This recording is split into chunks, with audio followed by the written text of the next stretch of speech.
everybody, welcome to my mom's YouTube channel Parul કા kitchen.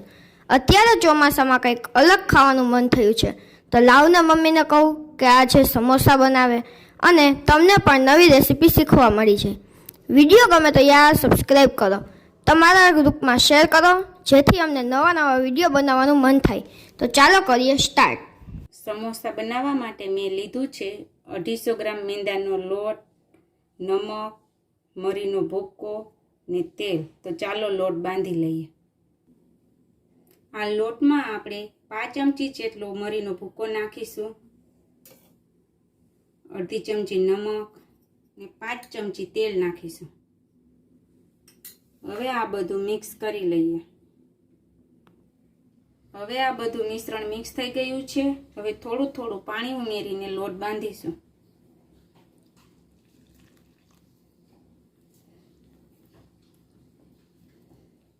લોટ બંધાઈ ગયો છે. તેમાં 2 ચમચી તેલ નાખીને લોટને મસળી લઈએ.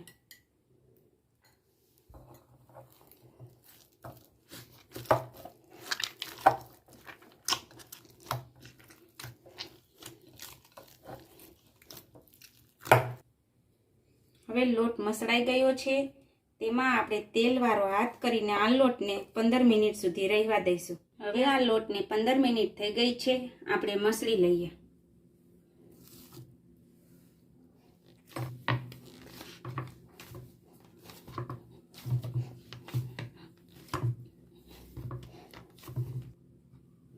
આ લોટ છે એ તમારે બહુ ઢીલો પણ નહીં અને બહુ કઠણ પણ નહીં, આવી રીતનો રાખવાનો છે.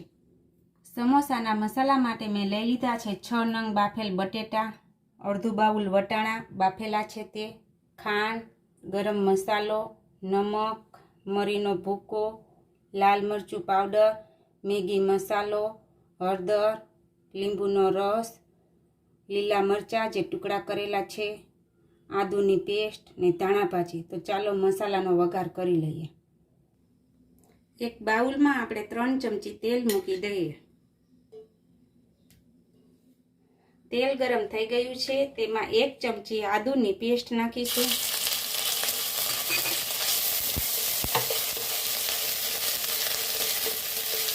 બે લીલા મરચાંના ટુકડા છે તે નાખીશું.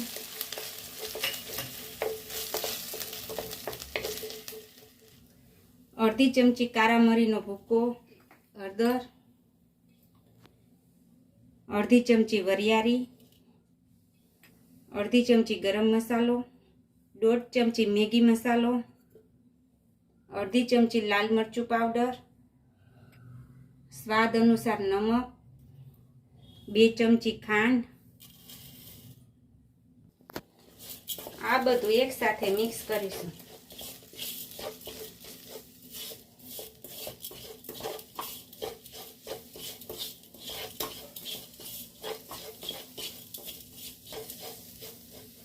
હવે આ બધું મિક્સ થઈ ગયું છે. તેમાં 2 ચમચી લીંબુનો રસ નાખીશું.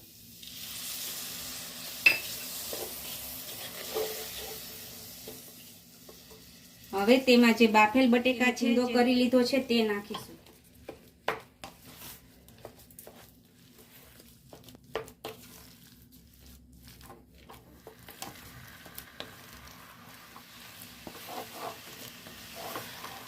હવે આ મસાલામાં આપણે બાફેલ વટાણા છે તે નાખીશું ને ધાણા ભાજી નાખીશું. હવે આપણો મસાલો રેડી થઈ ગયો છે. આપણે સમોસા વારી લઈએ.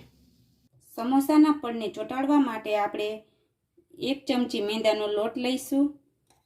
એમાં અડધી ચમચી જેટલું પાણી નાખીને હલાવીશું. હવે આ જે મિશ્રણ છે આપણે સમોસા વારશું ત્યારે ચોંટાડશું. સમોસા બનાવવા માટે આપણે એક રોટલીની તૈયારી કરી લઈએ.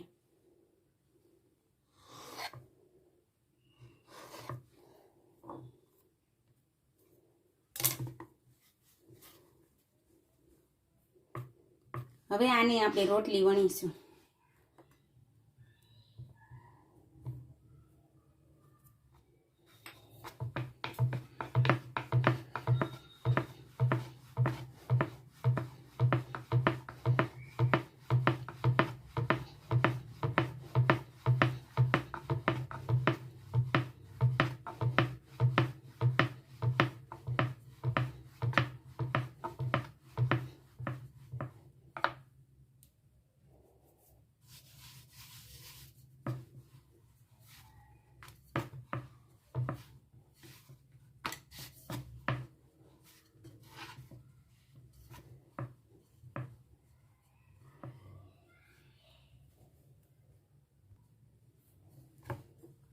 હવે આ રોટલીને આપણે આવી રીતે લંબગોળ શેપમાં વણીશું.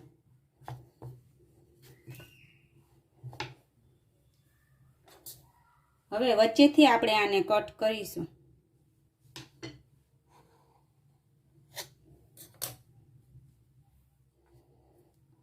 હવે આવી રીતે રાખીને આ એક સાઈડમાં આપણે જે ભીંડાની પેસ્ટ જે તૈયાર કરેલ છે તે લગાવીશું.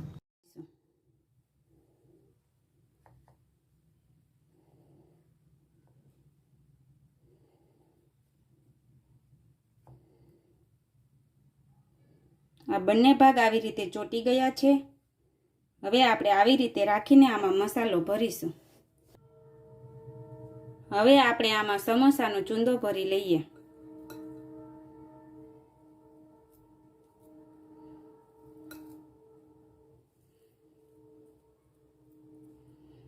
અને આ જે ચોંટાડેલું પડ છે તેની સામેનો જે ભાગ છે તેમાં આપણે આવી રીતે એક ચપટી લઈશું.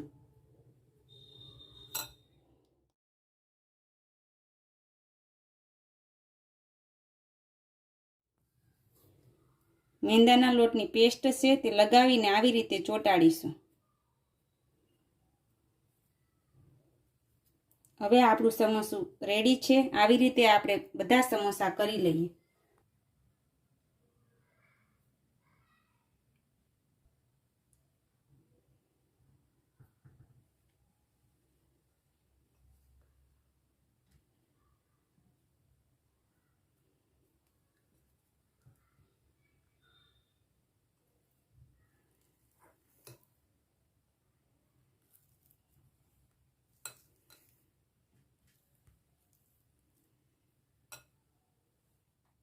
હવે આપણે જે આ સામે બે પડ ચોંટાડેલા છે તેની સામે જે છે ત્યાં આપણે આવી રીતે આમ ચીપટી લઈશું. હવે ફરતી આ મેંદાની પેસ્ટ છે તે લગાવીશું. આવી રીતે ચોંટાડીશું.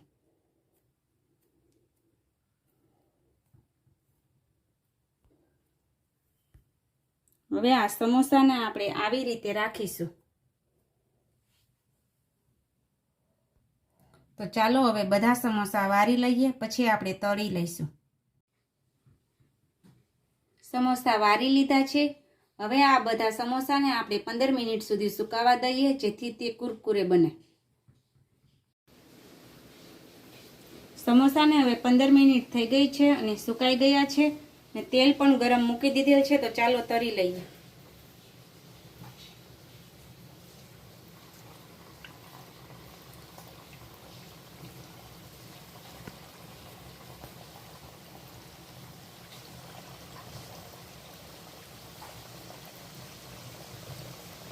સમોસા આપણે ધીમા તાપે તળવાના છે, જેથી તે અંદર પણ ચડી જાય.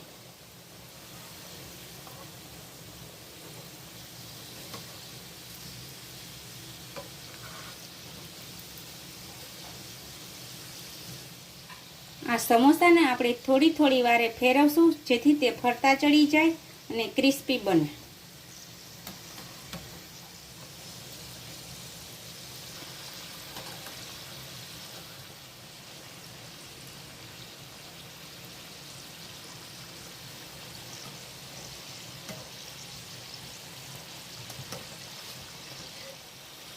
આવી રીતના બ્રાઉન થાય ત્યાં સુધી આપણે સમોસા તળવા દેવાના રહેશે.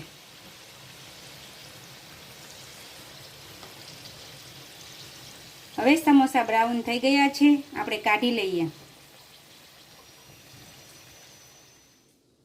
ચાલો હવે બાકીના સમોસા તળી લઈએ.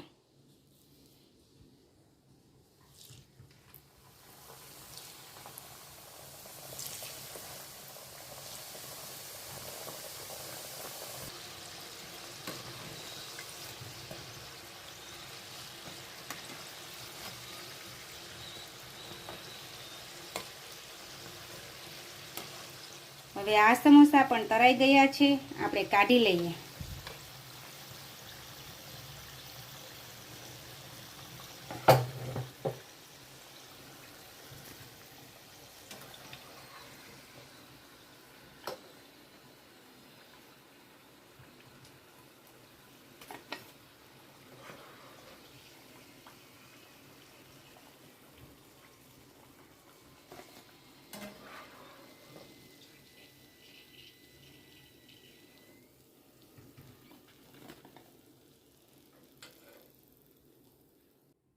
તમે જોઈ શકો છો કે સમોસા બજારમાં મળે તેના જેવા જ બન્યા છે.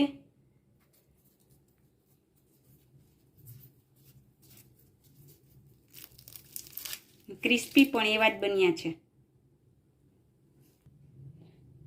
જો વિડીયો ગમે તો લાઈક ને શેર જરૂરથી કરજો. હવે મળશું નેક્સ્ટ વિડીયોમાં. Thank you.